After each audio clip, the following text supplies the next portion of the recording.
Good morning students. Start करेंगे आज का टॉपिक। और आज का टॉपिक है हमारा cell cycle and cell division. ये बहुत इंपॉर्टेंट टॉपिक है कॉम्पिटिटिव एग्जाम के लिए भी और आपके बोर्ड एग्जाम के लिए भी। सेल साइकिल सेल डिवीजन क्या होता है, जैसे वर्ड इंडिकेट कर रहा है सेल डिवीजन, ठीक है। और तो ये डिवीजन जो होता है वो एक साइक्लिक फॉर्म में कंटिन्यू करता है, एक साइकिल के फॉर्म में होता है। यानी सेल ग्रो करती है, हमें पता है कि हमारी बॉडी पूरी सेल से मिलकर बनी है, एनिमल्स की बॉडी सेल से मिलकर बनी है, तो प्लांट्स की बॉडी सेल से मिलकर बनी है। तो इनको क्या करना करता है, अपनी ग्रोथ करनी होती है। जब ग्रो करना होता है तो नेचुरली उसमें उनको डिवाइड करना पड़ेगा, और वो ये कॉन्टिन्यूस प्रोसेस है जिसमें सेल अपने आप को ग्रो करती है, डिवाइड करती है, फिर ग्रो करती है, फिर डिवाइड करती है। तो ये कॉन्टिन्यूशन वाली प्रोसेस होती है, इसीलिए इसको हम बोलते हैं सेल साइकिल। यानी एक अगर सेल है, एक सेल है, उसमें आपको पता है कि यहाँ सारे उसके सेल ऑर्गेनल हैं, साइटोप्लाज्म है, न्यूक्लियस है। वो सेल क्या करेगी, साइज में ग्रो करेगी, उसका साइटोप्लाज्म कंटेंट बढ़ेगा, उसका जो न्यूक्लियस है यहाँ पर डीएनए का अमाउंट भी डबल होगा, यानी हर चीज डबल होगी, ठीक है। अब क्यों जरूरी है सेल को पूरा ये सब करना, क्योंकि उसको ग्रोथ करनी है। तो सेल पहले अपने आप को पूरा ग्रो करेगी, साइटोप्लाज्म कंटेंट उसका बढ़ेगा, साइज में बड़ा होगी, उसके बाद वो डिवाइड हो जाएगी टू डॉटर सेल्स के अंदर। फिर ये डॉटर सेल्स फिर से बड़ी होंगी साइज में, और ये भी साइज में बड़ी होंगी, फिर अगेन ये भी डिवाइड हो जाएंगी टू डॉटर सेल्स में।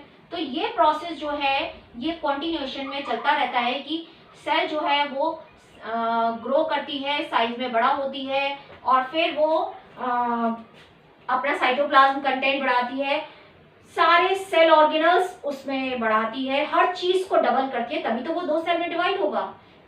तो हर चीज को पहले हर अमाउंट को डबल करेगी, डबल करने के बाद ग्रो तो कर ही रही है, उसके बाद यानी यहाँ पर हम देखेंगे तो उसका साइटोप्लाज्म कंटेंट बढ़ रहा है, उसके हर ऑर्गेनल को वो डबल करेगी, डीएनए को डुप्लीकेट करेगी, क्योंकि अपना डीएनए तो देगी नहीं। मान लो अगर सेल ऐसे डिवाइड हो जाए और बिना अमाउंट को डबल किए, तो एक में न्यूक्लियस जाएगा, एक में न्यूक्लियस नहीं जाएगा। तो इसलिए वो हर चीज को पहले डबल करती है, और ये सारी प्रोसेस एक कोऑर्डिनेट वे में होती है कि सेल ग्रो कर रही है, उसके साथ उसके सारे ऑर्गेनल्स डुप्लीकेट हो रहे हैं, उसका डीएनए का अमाउंट डबल हो रहा है, क्रोमोसोम नंबर डबल नहीं होगा, डीएनए का अमाउंट डबल हो रहा है, उसके बाद जाके सेल डिवाइड होती है। और ये कोऑर्डिनेट वे में चलता है जाके दोनों सेल्स में बराबर बराबर चीजें जाएं। मान लो यहाँ पर 46 क्रोमोसोम थे और ये सेल डिप्लॉइड थी, ठीक है, तो 46 क्रोमोसोम है। अब जब सेल डिवाइड हुई है तो ये इक्वेशनल अगर डिवीजन है, दो तरह का डिवीजन है, एक मियोटिक होता है जहाँ रिडक्शन डिवीजन होता है। अगर नॉर्मल हम बात कर रहे हैं डिवीजन की सेल के, तो अगर 46 क्रोमोसोम है तो यहाँ पर भी 46 आने हैं, क्रोमोसोम नंबर उसका सेम ही रहना है। तो हर चीज को उसको डबल करना है, तभी वो जाके क्या होगा, डिवाइड होएगी। अगर वो हर चीज को डबल नहीं करेगी तो वो कोऑर्डिनेट वे में नहीं चल सकता। So the sequence of events by which cell duplicates its genome, अपने डीएनए कंटेंट को, अपने जीन का जो अमाउंट है उसको सबको डबल करती है, synthesises the other cell constituents of the cell. और कॉन्स्टिट्यूएंट कौन से आपको पता है, इसमें लाइसोसोम है, इसमें गोल्जी बॉडी है, इसमें माइटोकॉन्ड्रिया है, इसमें क्लोरोप्लास्ट है। हर चीज को डुप्लीकेट करेगी, तभी तो दो सेल को देगी। इसके पास तो एक एक है, एक माइटोकॉन्ड्रिया है, एक क्लोरोप्लास्ट है, अगर प्लांट सेल है तो एक गोल्जी बॉडी है, तो उसको डबल करना पड़ेगा, तभी तो वो दो सेल को दे पाएगी, नहीं तो क्या होगा, डिवाइड होगी और एक को दे देगी, एक को कुछ नहीं देगी, या एक में कुछ जाएगा, एक में कुछ जाएगा, तो अनइक्वल डिवीजन हो जाएगा। इसलिए वो हर अपने the other cell constituents of the cell and eventually divides, उसके बाद वो डिवाइड होगी। जब ये सारा काम यहाँ पर हो जाएगा तब वो दो सेल में डिवाइड होगी into two daughter cells, standard cell cycle. अब आपने देखा ये दो डॉटर सेल्स थी, ये भी ग्रो करी और फिर ये डिवाइड हुई। तो ये प्रोसेस एक कंटिन्यूएशन में चलता रहता है जिसको हम बोलते हैं सेल साइकिल। पर ये इतना इजी नहीं है, इसमें बहुत सारे जो है, पहले तो फेजेस आप पढ़ोगे कि कौन कौन सी फेजेस है, किस फेज में सेल अपने आप को प्रिपेयर करती है और किस फेज में वो डिवाइड होती है। फिर जब वो डिवाइड होने वाली प्रोसेस है तो उसमें क्या चीज कब डबल होती, क्या चीज जो है वो कब डिवाइड हो रही है और किस में क्या डुप्लीकेशन हो रहा है, ये सारा कुछ आप पढ़ोगे। यानी जैसे रेस्टिंग फेज है जिसमें वो सेल अपने आप को प्रिपेयर कर रही है, उसमें सारे सेल ऑर्गेनल्स डुप्लीकेट कर रहे हैं, तो कब कर रहे हैं, कौन सी फेज पे कर रहे हैं, उसमें कौन सी फेजेस हैं ऑफ द सेल साइकिल। तो फेसेस जो है सेल साइकिल की, उसमें हम इसको दो फेसेस इसमें पढ़ेंगे, एक है इंटरफेस और एक है एम फेज या डिवाइडिंग फेज। फेस या डिवाइडिंग फेस, और एक है इंटरफेस या इसको हम प्रिपरेटरी फेस भी बोल सकते हैं, या रेस्टिंग फेस भी इसलिए बोलते हैं। रेस्टिंग सिर्फ इसलिए कि डिवाइड नहीं करेगी इस फेस में, वैसे वो मेटाबॉलिकली सबसे ज्यादा एक्टिव इंटरफेस में होती है क्योंकि हर चीज इसको डबल करना होता है इस फेस में। तो इंटरफेस और एम फेस, ये दो फेस हैं इसके, और हर जो सेल है सबका जो पीरियड है डिवीजन का हर साइकिल का अलग अलग है। जैसे अगर हम ह्यूमन सेल की बात करें तो ह्यूमन सेल 24 आवर्स में डिवाइड हो जाती है, ठीक है। और अगर हम ईस्ट सेल की बात करें तो ईस्ट सेल 90 मिनट्स में डिवाइड हो जाती है। अगर हम बैक्टीरिया की बात करें, बैक्टीरिया में हम ई कोलाई की अगर हम बात करते हैं, ई कोलाई बैक्टीरिया की, तो ये 20 मिनट्स यानी इवन 16 मिनट्स में डिवाइड हो जाता है। तो 20 मिनट्स के अंदर ये डिवाइड हो जाता है। तो हर सेल का अपना अलग अलग टाइम पीरियड है कि कौन कितने टाइम में डिवाइड होता है। यानी ह्यूमन सेल 24 आवर्स में डिवाइड हो जाती है, ईस्ट सेल 90 मिनट्स में डिवाइड हो जाती है, बैक्टीरिया यानी ई कोलाई 20 मिनट्स में डिवाइड हो जाता है। तो इस तरह से हर एक का जो टाइम पीरियड है डिवीजन का वो अलग अलग है। तो हमने बात की इंटरफेस एंड एम फेस की। तो इंटरफेस पहले हम देखेंगे, फिर देखेंगे कि एम फेस क्या है। तो इंटरफेस जो है स्टूडेंट, इंटरफेस के अंदर पहले हम देखते हैं जो सेल साइकिल है उसमें इंटरफेस में कौन कौन से फेसेस आते हैं। तो अगर हम इस तरह से सेल साइकिल को बनाते हैं, क्योंकि ये साइक्लिक फॉर्म है, तो इसमें से ज्यादातर टाइम जो जाएगा वो इंटरफेस में जाएगा। खाली इतना सा फेस है जो है एम फेस, ठीक है।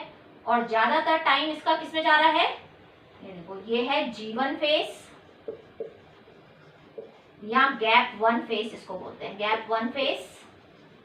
ये है S फेस या सिंथेसिस फेस। फिर है G2 फेस और गैप 2 फेस।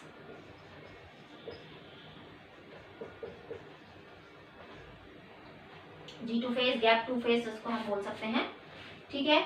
एम फेस यानी ये है एक्चुअली में डिवाइडिंग फेस। और प्रिपरेटरी फेस देखा आपने कितनी है, प्रिपरेटरी फेस इतनी बड़ी है, ठीक है।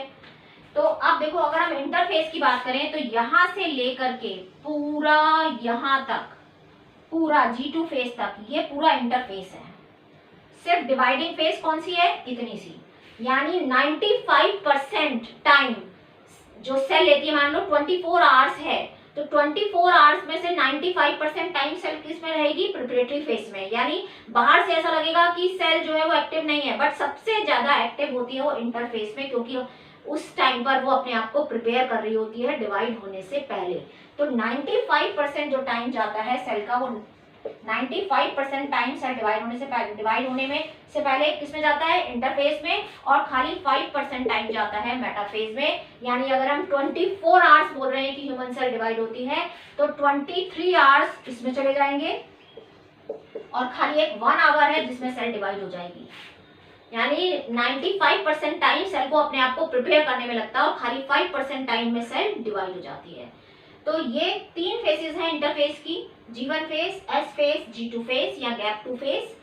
तो M फेस क्या हो गया,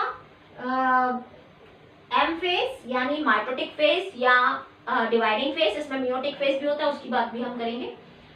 G face between 2 successive interface between 2 successive M face, और G1 face between S face and M face का इंटरवल, और S face interval between G1 face and G2 face, ठीक है। और G2 फेस कब होगी, G2 फेस है interval between S face and M face. तो इस तरह से हम इसको डिफाइन कर सकते हैं। तो अब इसमें क्या क्या होता है ये भी हमने देख लिया कि 95% टाइम सेल का अपने आप को प्रिपेयर करने का, यानी बायोसिंथेटिक फेस है, प्रिपरेटरी फेस है, रेस्टिंग फेस है। रेस्टिंग सिर्फ इसलिए कि डिवाइड नहीं हो रही है, वैसे सबसे ज्यादा एक्टिव वो इसी में ही है, इंटरफेस में, ठीक है। तो अब ये क्या करेगी, अब ये डिवाइड होएगी, उससे पहले अपने आप को हर चीज इसको डबल करनी है। मैं बता चुकी हूँ आपको, हर चीज डबल करनी है। तो वो डबल किस फेस में क्या डबल करेगी, जैसे G1 फेस है तो G1 फेस में हम G1 को करने से पहले हम S फेस की बात करेंगे, तभी हमको पता चलेगा कि S फेस के अंदर हमारी क्या रिक्वायरमेंट है, वो यहाँ पे बन जानी चाहिए, तभी सेल G1 फेस से S फेस में एंटर करेगी। तो S फेस सबसे इंपॉर्टेंट फेस है जहां पर डीएनए का रेप्लिकेशन होना है न्यूक्लियस में, और सेंट्रियोल का डुप्लीकेशन होना है साइटोप्लाज्म में। एनिमल सेल में। प्लांट सेल में सेंट्रियोल नहीं होता, इसलिए प्लांट सेल में डीएनए का डुप्लीकेशन नहीं होगा। बट एस फेज जिसको हम बोल रहे हैं सिंथेसिस फेज, इसमें डीएनए का न्यूक्लियस के अंदर डीएनए का डुप्लीकेशन होना है और साइटोप्लाज्म के अंदर,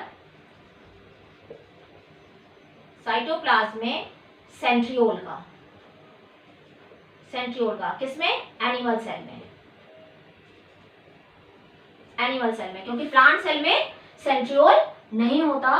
तो न्यूक्लियस में डीएनए का डुप्लीकेशन होना है और साइटोप्लाज्म में सेंट्रियोल का डुप्लीकेशन होना है एनिमल सेल में एस फेज में, इसीलिए इसको सिंथेसिस फेज बोला जाता है। अब जब डीएनए का अमाउंट डबल करना है, डीएनए का अमाउंट डबल होगा, क्रोमोसोम का अमाउंट डबल नहीं होगा। डीएनए का अमाउंट डबल होगा मतलब पहले अगर डीएनए का अमाउंट 2C था तो बाद में 4C हो जाएगा। बट क्रोमोसोम नंबर अगर पहले सेल में 46 थे तो बाद में भी 46 रहेंगे। क्रोमोसोम नंबर डबल नहीं होगा, डीएनए का अमाउंट डबल होगा। क्रोमोसोम अगर G1 फेज में 46 थे तो S फेज में भी 46 रहेंगे, G2 में भी 46 रहेंगे।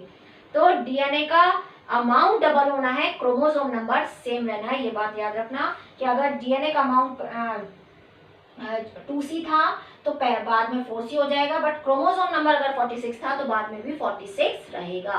तो यहाँ पर दो इंपॉर्टेंट चीजें हो रही हैं, एक डीएनए डुप्लीकेट हो रहा है न्यूक्लियस में और यानी रेप्लिकेशन हो रहा है डीएनए का, और सेंट्रियोल डुप्लीकेट हो रहा है साइटोप्लाज्म में, एनिमल सेल में, प्लांट सेल में नहीं होगा क्योंकि प्लांट सेल में नहीं होता। अब उस डीएनए के रेप्लिकेशन के लिए हमको क्या क्या चीजें चाहिए, वो जीवन फेज में होंगी।